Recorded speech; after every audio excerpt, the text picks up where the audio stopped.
Assalamualaikum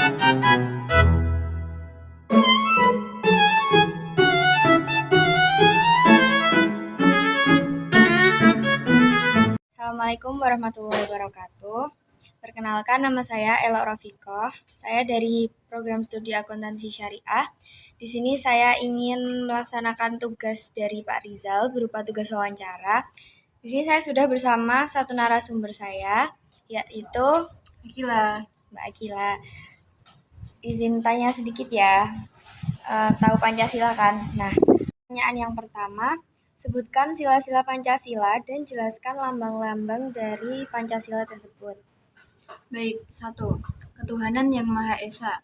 Lambangnya bintang. Artinya kepercayaan kepada Tuhan. 2. Kemanusiaan yang adil dan beradab. Lambangnya rantai. Artinya hubungan antar manusia. 3. Persatuan Indonesia. Lambangnya pohon beringin. Artinya persatuan dan kesatuan. 4. Kerakyatan yang dipimpin oleh hikmat kebijaksanaan dalam permusyawaratan perwakilan. Lambangnya kepala banteng, artinya musyawarah. 5. Keadilan sosial bagi seluruh rakyat Indonesia. Lambangnya padi dan kapas, artinya kesejahteraan. Baik, pertanyaan kedua. Menurut Anda, mengapa Pancasila ini dijadikan dasar negara Indonesia? Baik, jadi Pancasila itu sebagai landasan ideal bagi warga Indonesia. Di situ fungsinya sebagai alat mempersatu juga. Terus yang ketiga, bagaimana pandangan Anda tentang relevansi Pancasila dengan kehidupan saat ini? Jadi di era sekarang Pancasila tetap berjalan. Mulai dari sifat-sifat teman-teman nih. Kalau ada temennya beda agama, ya kita tetap temenan. Kalau enggak ya teman kita nih dari suku ini, dari rakyat-rakyat biasalah, kayak ada kan skalanya orang biasa sama orang yang di atas gitu, tapi tetap berteman kayak gitu. Terus pertanyaan keempat, apa contoh sederhana yang Anda lakukan dalam kehidupan sehari-hari yang ini mencerminkan Pancasila, nilai-nilai Pancasila? Baik, ya simpelnya kayak menghargai tetangga, kayak semisal tetangga ini punya perbedaan pendapat lah, kayak semisal mau kerja bakti tapi orangnya ini pengen ngecat warnanya tuh biru. Nah, kalau aku pengennya hijau, teman-temanku hijau, ada yang pengen kuning. Nah, di situ kita melakukan musyawarah gitu. Terus yang terakhir nih, menurut Anda apa tantangan terbesar dalam mengamalkan Pancasila di masa sekarang? Jadi di masa sekarang ya, itu kan lagi booming-boomingnya main media sosial. Jadi di situ Kak, semisal kayak saya lah artis gitu, melakukan semisal kayak pelanggaran, entah pencemaran nama baik atau skandal lainnya. Kita tuh sebagai warga negara ya jangan terus ngehujat gitu, karena kita nggak tahu sebenarnya tuh kayak gimana di dalamnya. Udah sih gitu aja. Berarti toleransi itu rendah ya, tantangan terbesarnya gitu ya. Bener Kak. Oke, baiklah, terima kasih. Iya. Baik, di sini saya sudah bersama narasumber saya yang berikutnya dengan Kak Rona. Langsung saja, pertanyaan yang pertama, sebutkan sila-sila Pancasila dan jelaskan juga lambang-lambangnya. Oke, saya sebutkan. Sila yang pertama yaitu ketuhanan yang Maha Esa. Kedua, kemanusiaan yang adil dan beradab. 3, persatuan Indonesia. Yang keempat, kerakyatan yang dipimpin oleh kebijaksanaan dalam permusyawaratan perwakilan. Yang kelima, keadilan sosial bagi seluruh rakyat Indonesia.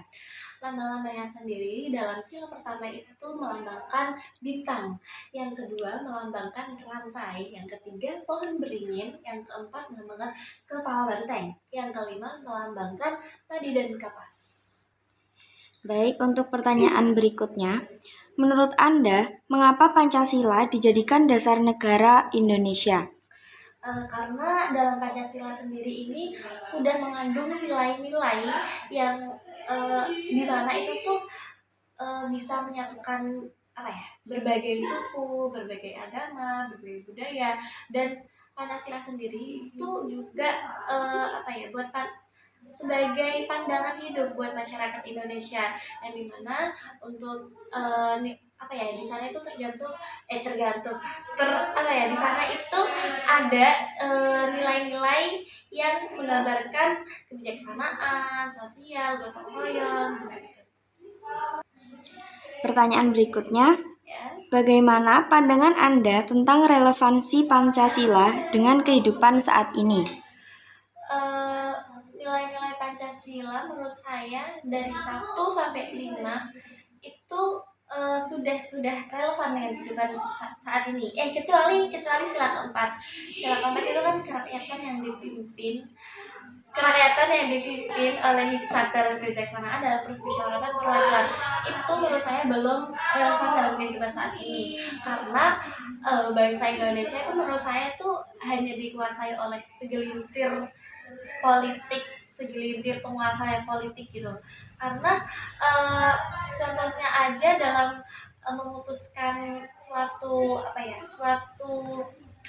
undang-undang itu, mereka itu memutuskan secara sepihak tanpa mementingkan masyarakat yang lain, dan memutuskan undang-undang itu juga diubah-ubah gitu. Jadi seenaknya mereka sendiri.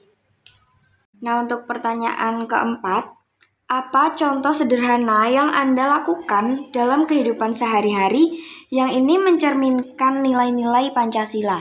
Oke, kebetulan saya ini kan santri ya, dimana kalau di pondok itu kan kita nggak yang harus enak terus tuh, nggak. Contohnya dari kamar mandi itu kan kita harus antri. Nah, dalam menerapkan nilai Pancasila itu di sini santri-santri itu pada menerapkan sila kedua, yaitu kemanusiaan yang adil dan beradab ya. Kalau emang harus waktunya antri ya antri, terus waktunya waktunya harus tolong menolong ya tolong menolong. Kemudian juga dalam sila ketiga itu kan persatuan Indonesia.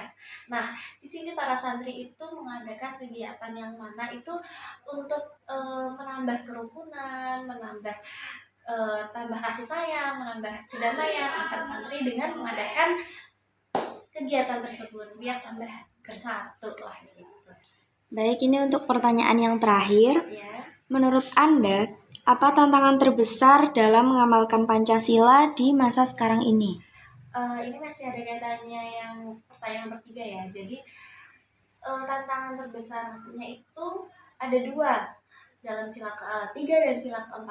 Kalau dalam sila ketiga kita tuh untuk menjaga persatuan itu masih susah ya, apalagi dengan adanya media sosial, informasi-informasi itu kan cepat menyebar kan ya, baik itu informasi yang benar ataupun yang tidak benar itu kan cepat menyebar, dan itu gampang menyebabkan konflik terpecah belah gitu antar masyarakat Indonesia.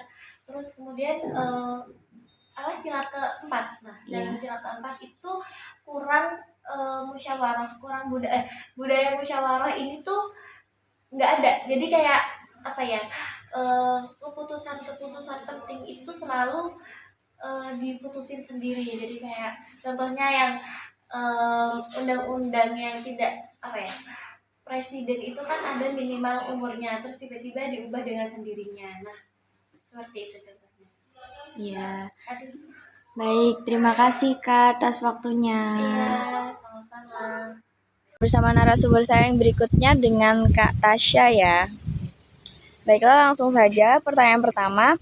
Sebutkan sila-sila Pancasila dan jelaskan lambang-lambangnya juga. Baik. Sila pertama yaitu ketuhanan yang Maha Esa, 2 kemanusiaan yang adil dan beradab, 3 persatuan Indonesia, 4 kerakyatan yang dipimpin oleh hikmat kebijaksanaan dalam permusyawaratan perwakilan, yang kelima yaitu keadilan sosial bagi seluruh rakyat Indonesia. Untuk lambangnya yaitu sila pertama bintang, sila kedua rantai, sila ketiga pohon beringin, sila keempat yaitu kepala banteng, sila yang kelima adalah padi dan kapas.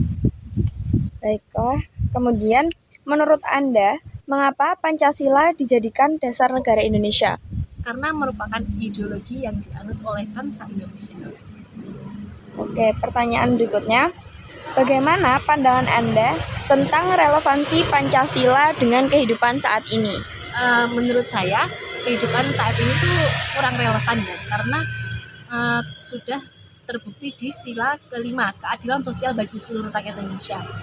Saat ini kan listrik di Aceh mati gitu lah, tapi kata si Bahlil itu tuh listrik yang ada di Aceh itu udah nyala, padahal sedangkan realitasnya tuh masih mati. Itu kurangnya keadilan di Indonesia. Padahal yang daerah lain dialiri listrik, tapi Aceh yang itu enggak ya? Iya benar. Jadi nggak adil gitu ya. Pertanyaan nomor 4. Apa contoh sederhana yang Anda lakukan dalam kehidupan sehari-hari yang mencerminkan nilai-nilai Pancasila? Sila pertama itu ketuhanan yang Maha Esa. Saat ini saya sudah beribadah gitu pada Allah. Yang kedua, sila kedua itu menerapkan tentang membantu kepada orang-orang yang membutuhkan. Justru untuk sila ketiga, persatuan Indonesia itu saya sudah menghargai perbedaan bangsa Indonesia. Ini pertanyaan terakhir. Menurut Anda, apa tantangan terbesar dalam mengamalkan Pancasila di masa sekarang? Untuk tantangannya itu menurut saya itu ada di kesenjangan sosial dan ekonomi, karena masih banyak di negara-negara Indonesia ini kita ada yang miskin, ada yang mampu sekali gitu. Jadi itu tantangannya itu banyak sekali, dan itu membuat yang orang yang kurang mampu itu merasa minder kepada orang yang kaya. Berarti sama aja kayak ekonomi itu nggak merata gitu ya. Itu termasuk tantangannya untuk menjadi Indonesia yang maju. Benar. Baiklah, terima kasih Kak atas waktunya. Sama-sama.